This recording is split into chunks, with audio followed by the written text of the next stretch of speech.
ഈ വാഹനങ്ങളുടെയൊക്കെ GST കൂടി, പക്ഷേ അവയുടെയൊക്കെ വില കുറയുകയാണ് ചെയ്യുന്നത്. നമസ്കാരം, ഞാൻ ഷമീർ ബഷീർ. നമ്മുടെ മറ്റൊരു വീഡിയോയിലേക്ക് സ്വാഗതം. നെക്സ്റ്റ് ജെൻ GSTയുടെ ഭാഗമായി വാഹനങ്ങളുടെ എല്ലാം GSTയിൽ മാറ്റങ്ങൾ ഉണ്ടായിട്ടുണ്ട്. 28% വാഹനങ്ങളുടെ ബേസ് GST റേറ്റ്.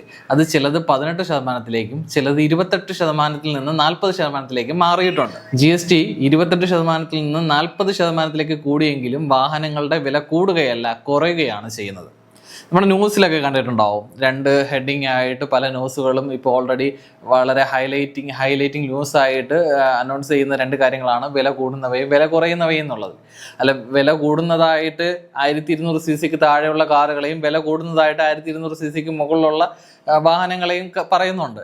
പക്ഷേ എന്നിരുന്നാലും എല്ലാ വാഹനങ്ങളുടെയും വില കുറയുന്നു എന്നുള്ളതാണ് സത്യം. അതിൽ ചുരുക്കം ചില ബൈക്കുകൾ, സൂപ്പർ ബൈക്കുകൾ നമ്മൾ വിളിക്കുന്ന 350 cc മുകളിലുള്ള വാഹനങ്ങൾക്ക് മാത്രമാണ് വില കൂടുക. ബാക്കിയുള്ള എല്ലാ വാഹനങ്ങൾക്കും വില കുറയുകയാണ് ചെയ്യുന്നത്.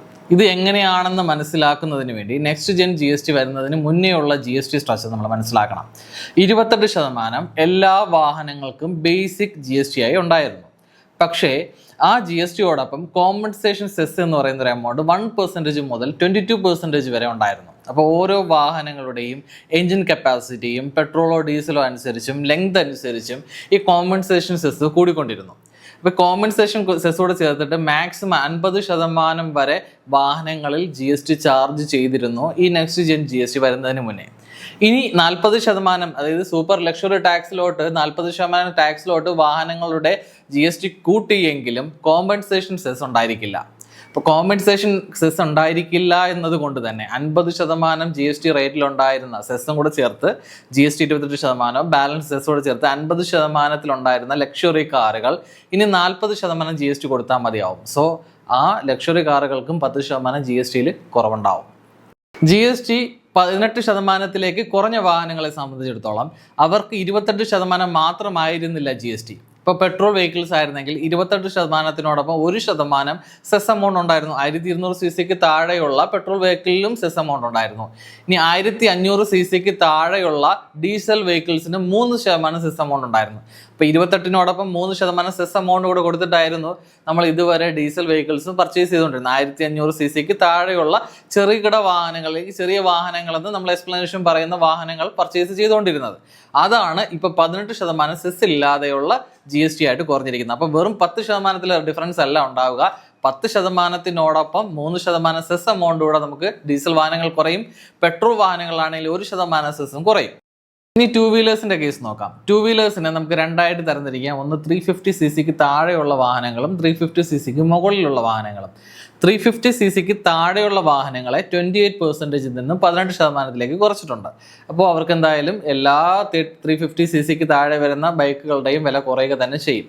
അതേസമയം 350 cc മുകളിലോട്ടുള്ള വാഹനങ്ങളുടെ GST എമൗണ്ട് 28%-ൽ നിന്ന് 40%-ത്തിലോട്ട് മാറ്റിയിട്ടുണ്ട്.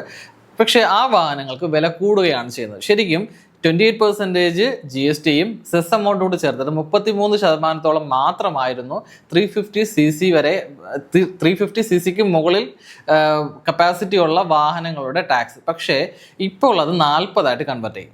അപ്പോൾ ഞാൻ ഈ പറഞ്ഞ വാഹനങ്ങളുടെ കേസിൽ ആകെ വില കൂടുന്നത് 350 cc മുകളിൽ വാല്യൂ ഉള്ള, അല്ലെങ്കിൽ 350 cc മുകളിൽ എൻജിൻ കപ്പാസിറ്റി ഉള്ള വാഹനങ്ങൾക്ക് മാത്രമായിരിക്കും. കൊമേഴ്ഷ്യൽ ഗുഡ്സ് ട്രാൻസ്പോർട്ടിംഗ് വെഹിക്കിൾസിനെ സംബന്ധിച്ചിടത്തോളം 28%-ൽ നിന്ന് 18%-ത്തിലേക്ക് GST കുറഞ്ഞിട്ടുണ്ട്. മെഷീനറി എക്വിപ്ഡ് വെഹിക്കിൾസ് മുന്നേ 18% ആയിരുന്നു, ഇപ്പോഴും 18% തന്നെ ആയിട്ട് തുടരുന്നുണ്ട്. ശരിക്കും നമുക്ക് വാഹനങ്ങളുടെ എല്ലാ തരത്തിലുള്ള വാഹനങ്ങളുടെയും GST എമൗണ്ട് കുറഞ്ഞിരിക്കുകയാണ് നിലവിൽ. വാഹനങ്ങളെ സംബന്ധിക്കുന്ന GST കുറിച്ചിട്ടുള്ള മിഥ്യാധാരണയായിട്ടുണ്ടാകുന്ന, അല്ലെങ്കിൽ വാഹനങ്ങളുടെ വില കൂടുന്നു എന്ന് പറയുന്നത് ശരിക്കും കൂടുകയല്ല, കുറയുകയാണ്. അതിന് കാരണം മുന്നേ ഉണ്ടായിരുന്ന കോമ്പൻസേഷൻ സെസ് ഇനി മുതൽ ഉണ്ടാകില്ല എന്നതുകൊണ്ട് മാത്രമാണ്. ഇതുപോലുള്ള മറ്റു വീഡിയോകൾക്കായി ചാനൽ ഒന്ന് സബ്സ്ക്രൈബ് ചെയ്യുക.